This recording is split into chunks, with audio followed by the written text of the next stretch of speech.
Aí, ele já está contando. Não, não contou, né? Vai. Então, tá, gente, boa tarde.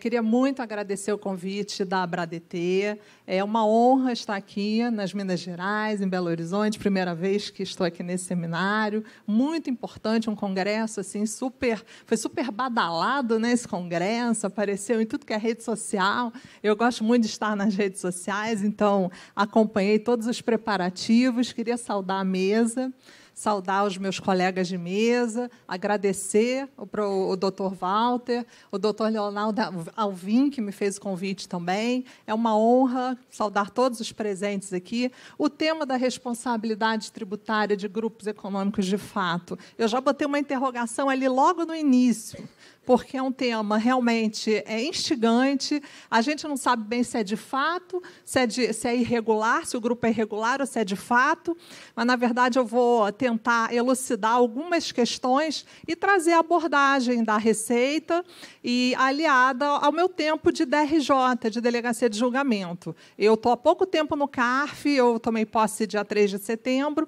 Na verdade, esse convite me foi feito, eu ainda estava na DRJ, então eu estou ali no meio do caminho. Na verdade, eu vim por conta da minha experiência também dentro da Receita Federal, na Delegacia de Julgamento. Então, vamos lá. Estou tentando fazer com que... acho que é ali. Bom, e aí, acho que um pouco da experiência para passar para vocês de como é que se tratava a responsabilidade, porque temos aí, no final de 2018, a abordagem da Receita Federal com parecer COSIT número 4 de 2018. Temos também a IN 1862, que foi editada na mesma época, em dezembro de 2018. Mas, para chegar nessa situação, como é que era antes, gente? Como é que a gente tinha esse julgamento? Como é que a gente abordava a situação da responsabilidade tributária no contencioso de DRJ? Não abordava. Por quê? Porque a gente não tinha como... ele não tinha elementos para ampla defesa e o contraditório naquele momento. O responsável era arrolado no termo e não tinha. Ele, mesmo que se defendesse, a gente sempre tinha a procuradoria. Vai para a procuradoria vai executar, a gente não tem que... Isso era matéria fora da lide. Então, isso eles estavam brincando aqui, que ele já tem idade, não sei o que lá, antes de começar. Eu tenho muito mais idade do que eles e vivi essa época de a gente não abordar esse tipo de situação. Aí, o que aconteceu? Com a decisão do ministro do Supremo, Joaquim Barbosa, tanto as DRJs como o CARF, aí sim, começou a se decidir e começou a ampla defesa e o contraditório do contribuinte nas questões de responsabilidade tributária. E aí, também, com a portaria do secretário 2284, os termos de arrolamento de responsabilidade passaram a ter uma substância maior, né? Uma descrição dos fatos mais robusta, porque aí, realmente, para a gente, na hora de decidir, a gente tinha mais elementos para formar nossa convicção acerca daquele liame de responsabilidade. Muito bem. Aí, o que começou? Começou outro problema. Por quê? Porque as DRJs elas têm independência para formar sua convicção e isenção para decidir.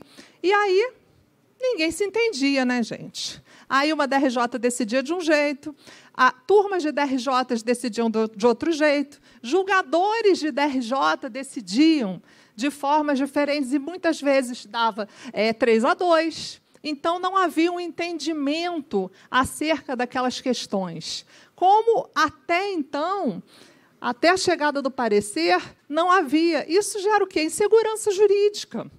Muitas vezes a gente vê, a gente precisa debater, a gente precisa confluir, a gente precisa estar junto. Eu acho ótimo. Quando era delegado de julgamento, eu adorava. Eu fazia evento em DRJ, chamava as pessoas para os acadêmicos. Sempre gostei de debater. Acho que é importante para todos nós a gente ouvir e falar.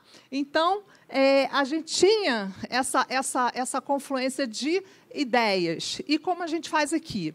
Eu acho isso bárbaro, fantástico, e por isso eu estou aqui. Pode ser que o meu entendimento, o que eu passe aqui para vocês, vocês não concordem com nada, mas vão ouvir alguma coisa.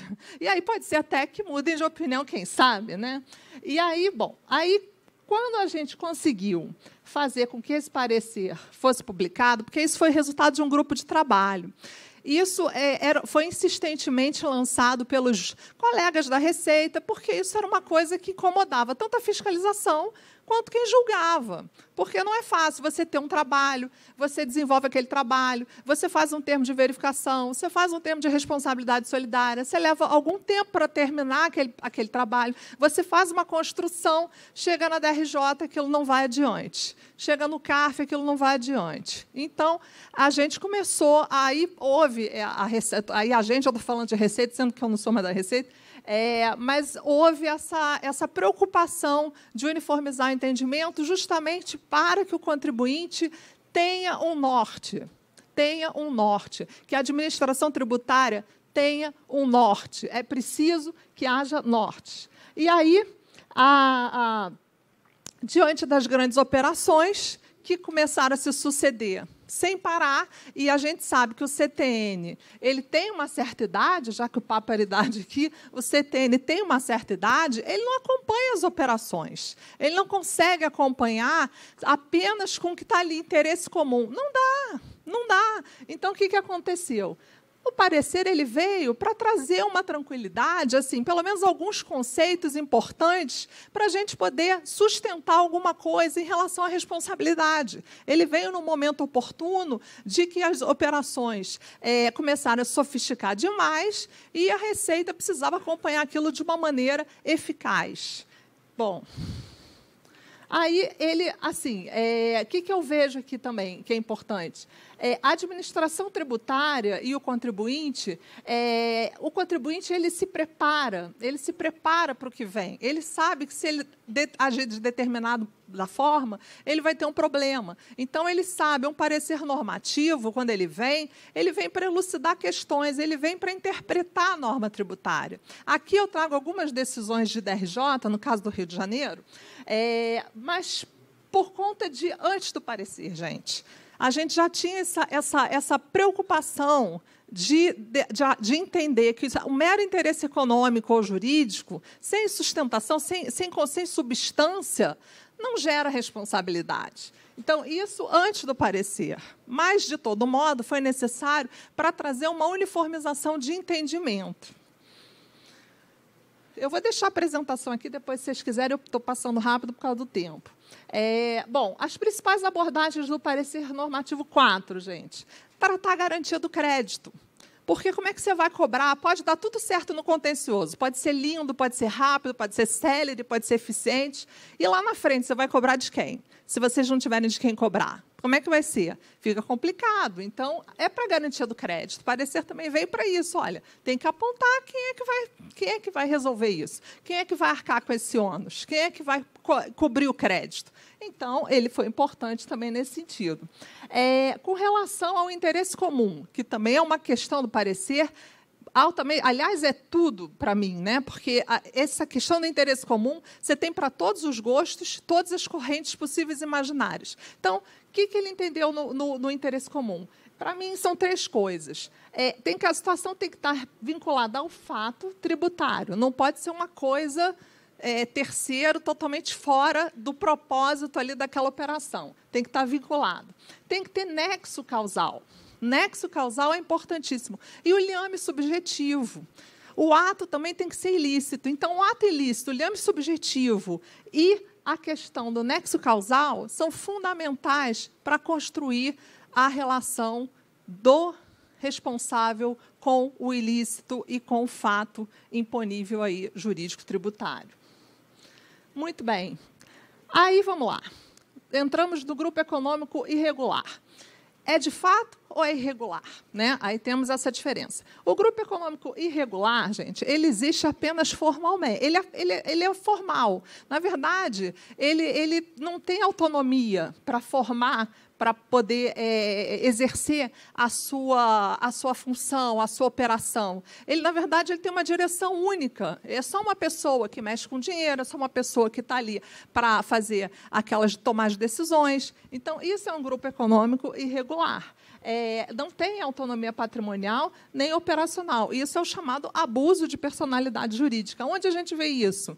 Por exemplo, uma segregação de atividades numa empresa. A empresa vende alimentos, resolve segregar uma parte da sua atividade para assessoria, para prospectar novos clientes. Ela pode? Pode. Ela pode sair do lucro real porque ela segregou a atividade para o lucro presumido? Pode, mas ela pode se situar no consultório dentário, sendo que o dentista nunca ouviu falar daquela empresa? Não, não pode. Então, existe a fraude.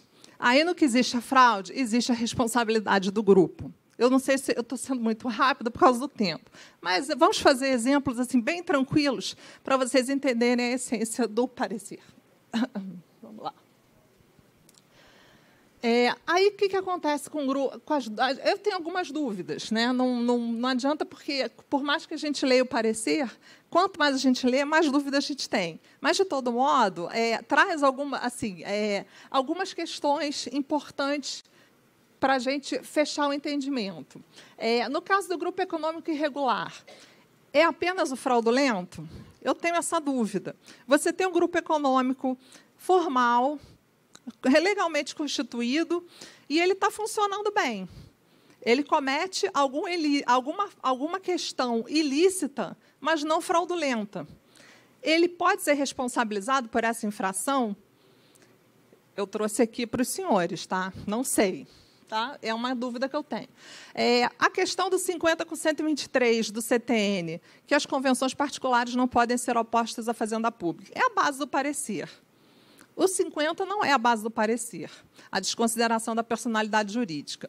O 123 é a base do parecer. Você não pode, por mais que haja liberdade de negociação, haja liberdade nas empresas, não pode acontecer de se convencionar para burlar o fisco. Isso não tem condição.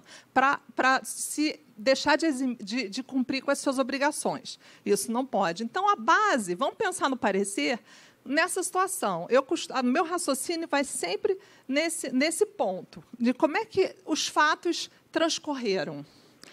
A diferença de grupo econômico irregular e grupo econômico de fato, só na questão da formalização, para mim.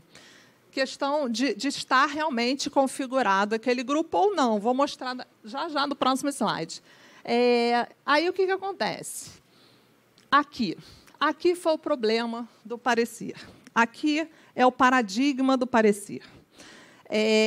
As operações que envolveram FIPs e as operações que envolveram operadores de câmbio.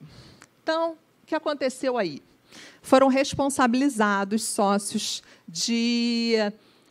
administradores, na verdade, de fundos de investimento, perante reorganizações societárias, por exemplo, operadores de câmbio em relação às remessas de fonte IOF para o exterior. Então, houve essa responsabilização.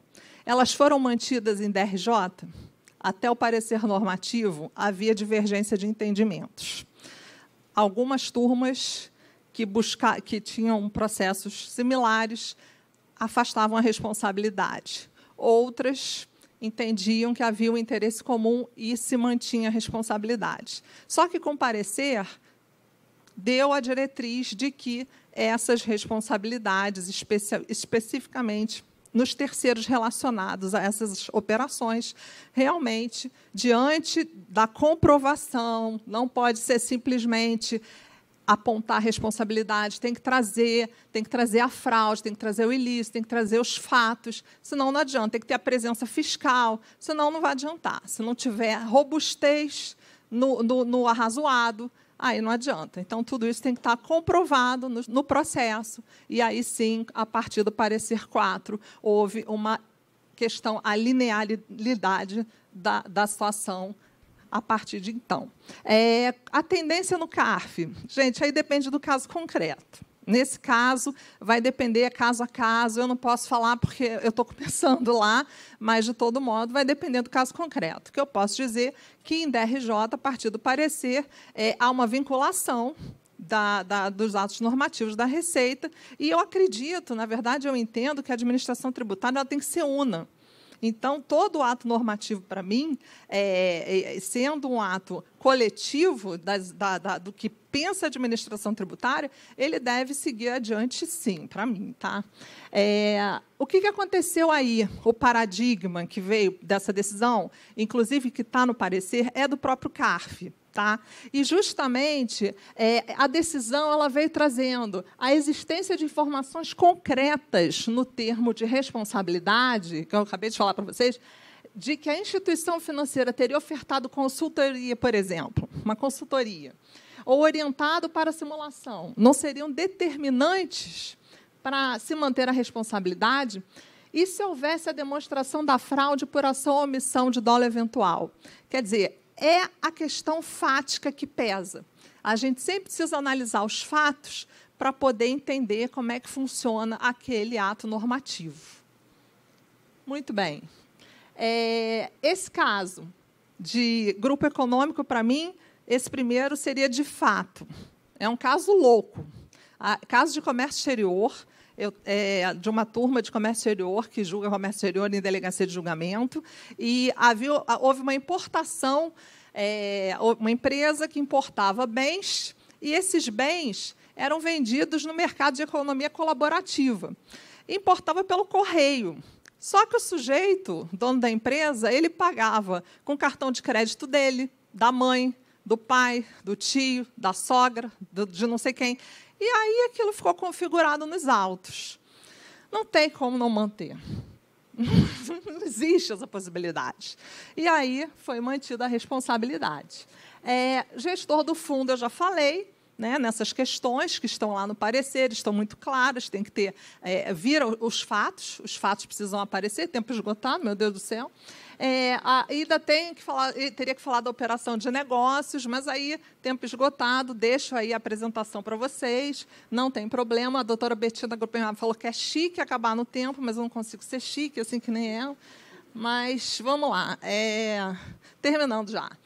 Aí, aqui é o rito de imputação, que não está no prognóstico aqui, não tá no script, mas eu trouxe aí para vocês, vou deixar para vocês também, que é o rito da imputação, agora com essa decisão de último grau administrativo, é uma novidade da IN 1862. E aí a gente já fez essas reflexões, né? Tem a questão da decadência, decai o crédito tributário, e os responsáveis, eles podem ser arrolados, mesmo decadente o crédito, ou o contrário, não decaiu o crédito, mas decaiu o prazo para a ciência. Como é que fica? É uma dúvida que eu tenho também. Estou sendo rápida por causa do tempo. Teria que ficar aqui o dia inteiro falando sobre isso. E é isso, gente. A necessidade de se confirmar e decidir. Um norte. A gente precisa do norte, querendo ou não. A administração precisa formar seu entendimento, precisa mostrar para a sociedade o que entende, precisa trazer a sociedade para que entenda os motivos da administração, e é por isso que eu estou aqui. A gente precisa estar juntos, fazer um compliance mútuo, porque aí sim a gente tem grandes chances de ter um ótimo relacionamento. Bom, e aí a prevenção de litígios vem. Aqui o painel do lado se falou muito na prevenção de litígios. É assustador a quantidade, né, é assustador o que a gente vê em relação aos litígios administrativos e aos judiciais mais ainda. Então, acho que a gente tem que estar junto aí para decidir essa questão e estarmos aí propensos a tudo que a gente precisa aí para a gente ter elementos suficientes para acabar e definir com muitos litígios que nos preocupam. E aí, Eu trouxe aí o Fernando Sabino, porque eu estou nas Minas Gerais, e acho que, assim, para mim, o valor das coisas não está no tempo que elas duram, porque eu fiquei aqui 20 minutos, mas na intensidade com que acontece. Eu tentei passar isso para vocês, essa intensidade. E aí por isso existem momentos inesquecíveis como esse que eu estou aqui, e coisas inexplicáveis e pessoas incomparáveis como vocês aí. Então, muito obrigada. E aí, desculpa aí o tempo.